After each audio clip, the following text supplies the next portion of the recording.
Jess and Ness are a wonderful couple who a year ago decided to move to New Zealand and kickstart their new life together by building a tiny house. Today, we've travelled to see how that finished project has turned out.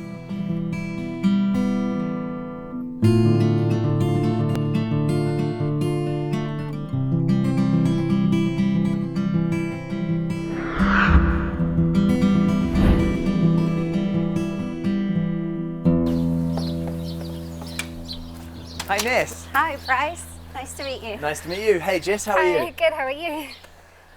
This here is a very striking looking tiny house that you have built. Thanks. What was it that actually inspired you to start building this? So we've been following the movement for a few years in America and we love the concept of living minimally and living more outside, so we decided to go for it.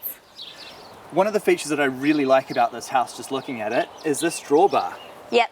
Yeah, that's actually removable. Yeah. What a great idea, because you'd be able just to take that off and you wouldn't really even know that this is sitting on a trailer then, would you? Right, because you could completely underpin this or build your wraparound porches or anything like that, and basically it's just got the aesthetics of a real full house. Yeah, fantastic idea. What are the dimensions of this house? So it's 7.8 long by 2.5 wide, and then it's 4 meters tall. So we pretty much maxed it out. Yeah, that's pretty much maxing it out in all directions, isn't it? Yeah, Definitely. Well, I'm super keen to see what you've done on the inside. Cool. Yeah, let's check it out. All right. Hi, bud. Hey, and who's this? That's Shooter. Hey, Shooter. He's our site supervisor. He lays down a lot on the job, but he's a good mascot. Absolutely, and a tiny dog for a tiny house. That's right. Absolutely. Great fit. And wow, this place has been so nicely done. Thank you. Oh, it's just so unique. That lighting looks incredible. Thanks. Yeah, that was Jess's idea with the open beams, and we kind of were going back and forth as to what lighting options we had, and it was pretty important for us to keep the space open and not have anything low on your head. So yeah, the rope lighting fit really, really well. It really does, eh? And such a unique idea, actually leaving the steel beams exposed. And to be honest, I wouldn't have thought that that would have worked, but it really does. Thank you. So right now we are in the kitchen. Yes. Now this kitchen bench looks like it's got a story behind it. Yeah, so we tried to upcycle as much as possible, and these dressers were actually joined together. They were very disgusting. It took me a full day to sand off the 20 years of paint and the grime. But we knew it would be a really rewarding project, so we knew that we wanted one in the living space for storage and then one in the kitchen for the kitchen countertop. And I see what you've done with the bench top here as well, is you've got some double layer ply here and then just a sheet of stainless steel on the top. Yeah, the ply was left over from our flooring in the mezzanine floors, so we tried to reuse all of our building materials, all of our wastage, and then we got the stainless steel on top, and it also gave us that industrial look. And the lounge space over here. I really like what you've done with this couch here. Yeah, thanks. So we actually picked up those pallets from my dad's work. He had taken my lunch to work and I'm a vegetarian, so he was really disappointed. So we ended up taking his lunch for him as requested, and we came across those, so it was a good deal. They were scrap, so we picked them up and they work perfectly for us. And then Vanessa cleverly built storage into them.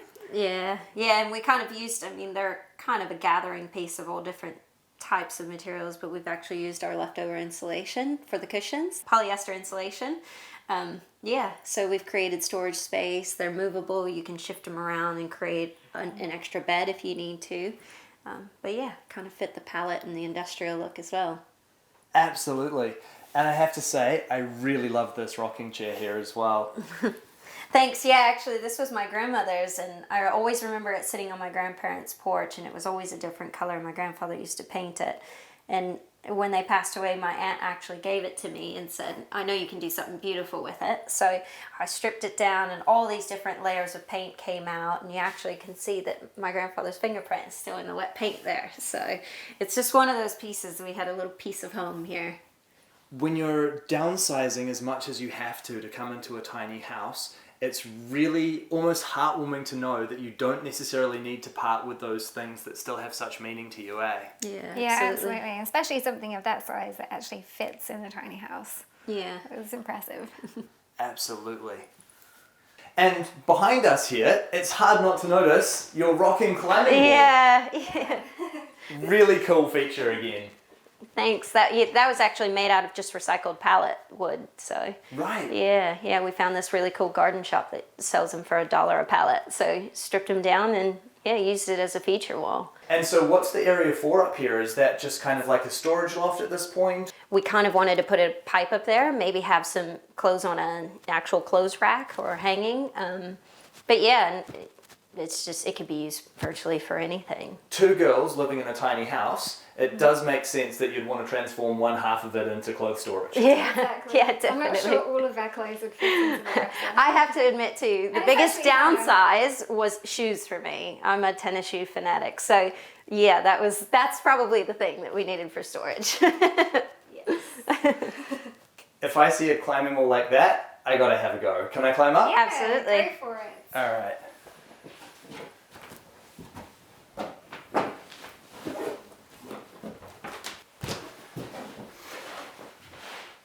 It'd definitely help keep you fit, wouldn't it? Yeah, absolutely. And for us, it's a huge space-saving option. It's very similar to the library ladder concept in the sense that it just goes straight up and down. You don't actually have to have a stairwell or anything else to get up there. So And we didn't want anything taken away from the pallet wall itself, so we thought that was a good option. Absolutely. Now let's see if I can get back down. And the bathroom's through here then, under the loft. Yes.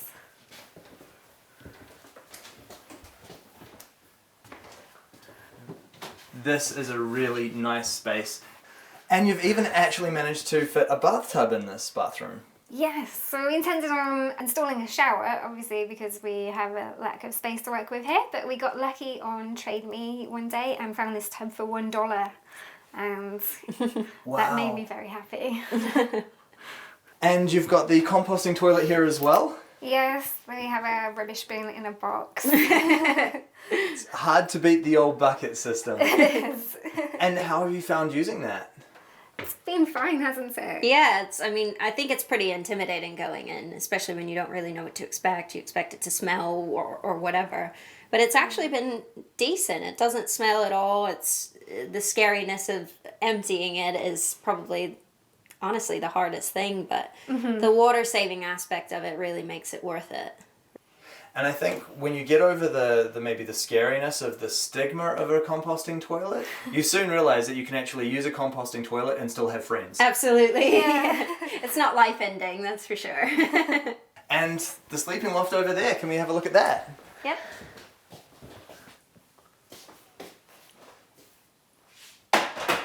I really love the painter's ladder that you've used for this. That's such a good idea. Yeah, again, one of the things that we could resource, to be honest. We thought about doing a stairwell and then how much space they actually take up. We didn't want it to cut into the kitchen too much. So the idea of a library ladder came up. And when we couldn't actually source the materials to do that, we actually just ended up with the old painter's ladder. But it's awesome. I think it fits the industrial look really well. It definitely does. It certainly sticks with the whole theme. And again, it becomes a real feature. Yeah. Can we go up? Yeah, absolutely. After you. All right. Oh, wow. For the size of this loft area, there are a lot of windows up here. Yeah, definitely. It was a huge thing for us to have that indoor-outdoor flow and that not claustrophobic feel, because I'm claustrophobic. So having a lot of windows actually makes it feel a little bit indoor-outdoor, and you get that cross flow of air, which is really, really nice. So, being claustrophobic, why on earth did you want to build a tiny house? Was that just like a personal challenge? Yeah, a bit of irony in the whole situation, but I think living small kind of overtook that fear of being in a small space, and having the big vaulted ceilings and having it nice and open and all of the windows and making it feel open and indoor-outdoor is what changed even my mind about it. So, before doing this project, had you had any building experience? I have just upcycled minimal furniture, but Ness has had some experience. I've got a little bit of hands-on experience. I wouldn't call it building experience per se, but restoring furniture and doing little things like that. But yeah, we're both really into learning and new things, and Especially hands-on projects. absolutely. And we figured out, well, YouTube's a great resource, so we've done our research, and basically, yeah. I mean, I would have never thought going into it that we could have built a house, but here it is. It's really cool. So when it comes to this tiny house, do you have any idea what the final cost was? So we haven't crunched the final numbers, but we did have an original budget of 45,000 New Zealand dollars. And it's gone past about to 48.50. Yeah. That is a really good budget for this kind of quality home. You've done a really good job keeping to that figure. Thanks. Thanks. It's been a challenge with how expensive things are here and trying to find the resources. Yeah, I think that was the biggest thing, is that there was definitely some sticker shock in the sense that the things that we thought we would find were cheaper than what we actually did find, and so trying to make those trades with other things to try to save here but spend there, and it's kind of what's also allowed us to have all of double glazing, higher quality insulation, and just better materials. But we just had to figure out what there was for us to use here. Yeah. So, Jess, you're from Britain. Ness, you're from America. Yep. How did you actually end up here in New Zealand? So we met in America, but my parents moved here 6 years ago, and we came over for a visit one Christmas, and we just fell in love with New Zealand. The culture, the scenery. We knew we wanted to move here at some point. Yeah. So last year we just decided, let's go for it. Let's do it. Great. Move to New Zealand, build a tiny house, start a rockin' life. Exactly. Not many people can have a story like that. Absolutely not. So the plan was obviously to build the tiny house and stay here, but it hasn't quite worked out like that, has it? Not exactly. No, not exactly.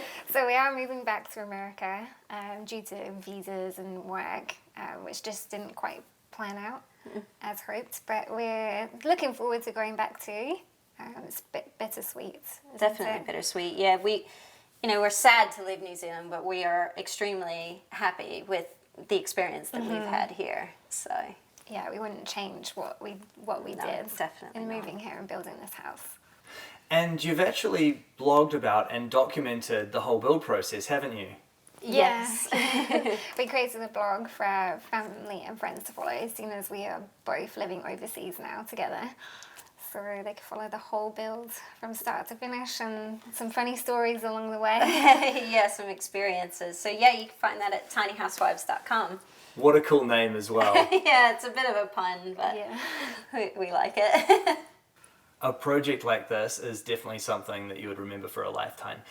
And it set you up with some really phenomenal skills for your next project. Yeah, absolutely. We're already talking about what our next project will be. Yeah, we're one of those, couples where I think when you finish a project, you kind of just want to get in and start the next one, because we're sitting around thinking, what are we going to do next? So we don't quite know what it's going to be yet. Could be a tiny house, could be an Airstream, could be a bus. We're not really sure yet, but we'll get there. Awesome. Well, hopefully we'll actually be able to catch up with you one day in America and see what your next project is. For That would sure. be That would be awesome. super cool. Yeah. Looking at this house, you girls have done a really exceptional job with this build. I have to say, I'm really sorry that New Zealand's losing you. It's definitely our loss and America's gain, but I wish you girls all the best for the Thanks, future. Bryce. Thank you. Thank you so much. Thank you so much for showing me this incredible home. Thanks for coming. One of the things that I love about tiny homes is just how versatile they can be. Jess and Ness moved here from the United States, and building a tiny house was a perfect way of starting a new life in a new country. Even though things here didn't necessarily work out for them, this has still been a wonderful experience and something that they'll now be able to sell and use as a nest egg for moving back to the United States. I am really excited to see what life brings for them there.